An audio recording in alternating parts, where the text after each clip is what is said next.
கர்த்தர் நல்லவர். இதிலும் பெரிதான காரியங்களை கர்த்தர் வரும் நாட்கள் உங்க சபையில செய்வார். ஆமென்.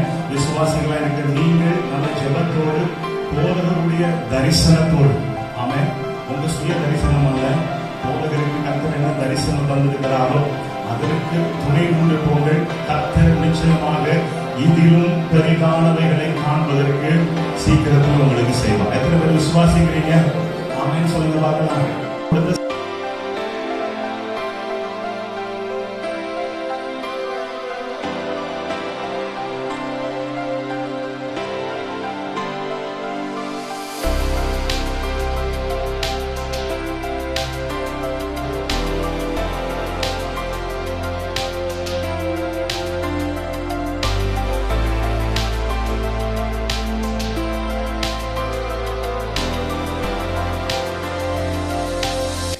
இந்த ஆலயத்தில் எங்கும் பரிசுத்தம் காணப்பட வேண்டும். ஹல்லேலூயா.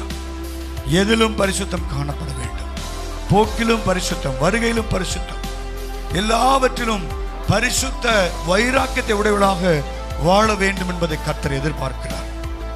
If you want to see the church explodes in victory, வெற்றியின் மேல் வெற்றி அடையத்தக்கதாய் தேவனுடைய திட்டம் நம்முடைய திருச்சபையிலே நிறைவேற வேண்டுமே. ஆனால் அடிப்படையான ஒன்று ஆனபடினாலே சிறியோர் முதல் பெரியோர் வரைக்கும் பரிசுத்த குலைச்சலை ஏற்படுத்தக்கூடிய எந்த காரியத்திலும் ஈடுபடாமல் இருப்பதற்கு